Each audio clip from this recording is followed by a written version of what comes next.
ನಮಸ್ತೆ. ಇಂದು ಚಿತ್ರಮೂಲವನ್ನು ಅದರ ಬಗೆಗೆ ಒಂದಷ್ಟು ಮಾಹಿತಿಯನ್ನು ನಿಮ್ಮೊಂದಿಗೆ ಹಂಚಿಕೊಳ್ಳುವ ಪ್ರಯತ್ನ.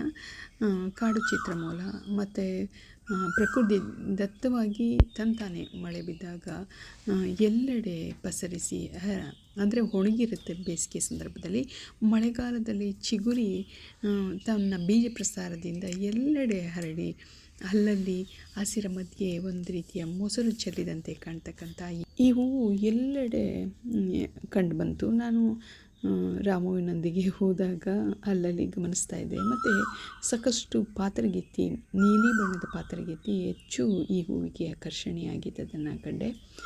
ಮತ್ತು ತುಂಬ ಹೊತ್ತಿದ್ದೆ. ಆಮೇಲೆ ಯಾಕೆ ಇದರ ಹೂವಿನ ಆಕಾರ ನೋಡಿ ಇದನ್ನು ಮಾಲೆ ಕಟ್ಬೋದಲ್ಲ ಅನ್ನೋ ಕಾರಣಕ್ಕೆ ಒಂದಷ್ಟು ಹೂಗಳನ್ನು ಬಿಡಿಸಿ ತರೋ ಪ್ರಯತ್ನ ಪಟ್ಟೆ. ಇದು ಅಲ್ಲಲ್ಲಿ ಇದೆ, ಒಂದೇ ಕಡೆ ಇಲ್ಲ, ಅಲ್ಲಲ್ಲಿ ಬೀಜ ಪ್ರಸಾರದಿಂದ ಹರಳಿರ್ತಕ್ಕಂಥ ಈ ಹೂವನ್ನು ನೋಡೋದೇ ಒಂದು ಖುಷಿ.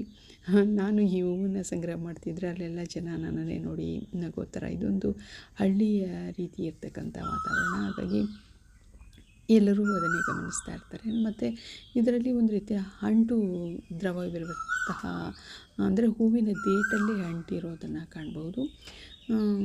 ಬಹುಶಃ ಇದು ಚಿಟ್ಟೆ, ಜೇನುನೊಣಗಳಿಗೆ ಉಪಯೋಗ ಆಗುತ್ತೋ ಏನೋ ಗೊತ್ತಿಲ್ಲ. ಏಕೆಂದರೆ ಇದರಿಂದ ಬೀಜ ಪ್ರಸಾರ ಮತ್ತು ಪರಾಗಸ್ಪರ್ಶಕ್ಕೆ ಅನುಕೂಲವಾಗಬಹುದೇನೋ ಅನಿಸುತ್ತೆ.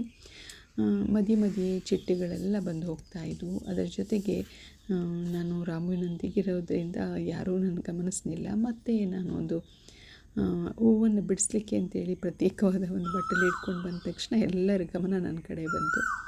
ಆದರೂ ಅವರ ಗಮನವನ್ನು ನಿರ್ಲಕ್ಷ್ಯ ಮಾಡಿ ಈ ಹೂವಿನ ದೇಟನ್ನು ನೋಡಿ ಮಾಲೆ ಕಟ್ಟಲಿಕ್ಕೆ ಬಯಸಿ ತಂದಂತಹ ಸಾಕಷ್ಟು ಹೂಗಳನ್ನು ನಾನು ಮಾಲೆ ಕಟ್ಟಿದೆ. ಆದರೆ ಅದನ್ನು ವಿಡಿಯೋ ಮಾಡಲಿಕ್ಕೆ ಆಗಲಿಲ್ಲ. ಸ್ವಲ್ಪ ಕಷ್ಟ. ನೋಡಿ, ಇಲ್ಲಿ ಈ ಥರ ಇರುತ್ತೆ, ಮಧ್ಯೆ ಮಧ್ಯೆ ಅಂಟಿರುತ್ತೆ. ನೋಡಿ, ಈ ಥರ ಅಂಟಿರುತ್ತೆ. ನಿಜಕ್ಕೂ ಒಂದೊಳ್ಳೆಯ ಪ್ರಕೃತಿ ಕೊಟ್ಟಂತಹ ನಕ್ಷತ್ರಾಕಾರದ ಹೂವು. ಬಾಲ್ಯದಲ್ಲಿ ಇದನ್ನು ಮೂಗುತಿಗೆ ಮತ್ತು ಕಿವಿಗೆ ಓಲೆಯಾಗಿ ಬಳಸೋದನ್ನು ಕಂಡಿದ್ದೆ ನಾನು.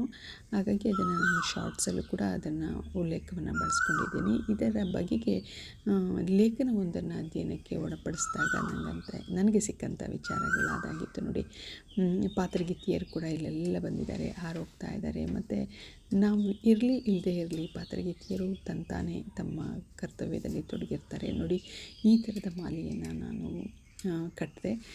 ಒಂದು ರೀತಿ ಮಾಮೂಲಿ ನಾವು ಹೂಗಳನ್ನು ಕನಕಾಂಬರ, ಮರಳೆ, ಮಲ್ಲಿಗೆಯನ್ನು ಕಟ್ತೀವಲ್ಲ, ಹೊಸ ರೀತಿಯಲ್ಲಿ ಕಟ್ಬೋದು. ಇದನ್ನು ದಂಡೆ ಥರ ಮತ್ತು ಕೂದಲಿಗೆ ಗಂಟು ಕಟ್ಟಿ ಮುಡಿದ್ರೆ ತುಂಬ ಚೆಂದ ಇರುತ್ತೆ. ಕಪ್ಪು ಕೂದಲಿಗೆ ಬಿಳಿಯ ಈ ದಿಂಡು ತುಂಬ ಚೆಂದದ ಹೂವು. ಮತ್ತು ಸೂಕ್ಷ್ಮ ಸುಗುಣಿ, ಬೇಗ ಬಾಡಿ ಹೋಗ್ತಾಳೆ ಅನ್ಕೋತೀನಿ.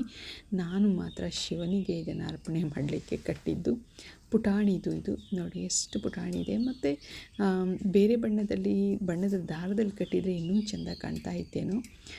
ಕಾಂಬಿನೇಷನ್ ಬಿಳಿದ್ರಲ್ಲೇ ಕಟ್ಟಿದ್ರಿಂದ ಇನ್ನಷ್ಟು ಅದಕ್ಕೆ ತಾಜಾತನ, ಅಂದರೆ ಬಿಳೆಯದೇ ಬಣ್ಣದ ದಾರದಲ್ಲಿ ಕಟ್ಟಿದ್ದೆ. ಮತ್ತು ಕೃಷ್ಣನಿಗೆ, ಶಿವನಿಗೆ ಈ ಕಾಡು ಕುಸುಮವನ್ನು ಅರ್ಪಿಸುವ ಮೂಲಕ ನಾನು ಕಟ್ಟಿದ ಹೂವು ಸಾರ್ಥಕ್ಯವನ್ನು ಪಡ್ಕೋತು ಅನ್ನೋ ಖುಷಿ ಖಂಡಿತ ನನಗೆ ಸಿಕ್ತು. ನೋಡಿ, ಎಷ್ಟು ಚಂದದ ಹೂಮಾಲೆ. ನಿಜವಾಗಿ ಶಿವನಿಗೆ ನಿಜಕ್ಕೂ ಸರಿಯಾಗಿ ಅದು ಅಳತೆಯ ರೀತಿಯಲ್ಲೇ ನಾನು ಕಟ್ಟಿದ ಹಾಗೆ ಇತ್ತು. ನಿಜಕ್ಕೂ ತುಂಬ ತುಂಬ ಖುಷಿಪಟ್ಟಂತಹ ಕ್ಷಣ. ಶಿವನಿಗೆ ಅರ್ಪಿತವಾದ ಕಾಡು ಕುಸುಮ ನನ್ನ ಕೈಚಳಕದಲ್ಲಿ ಮಾಲೆಯಾಗಿ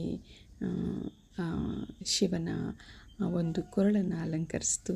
ಇದಾಗಿತ್ತು ಇಂದಿನ ವಿಶೇಷ. ಧನ್ಯವಾದಗಳು.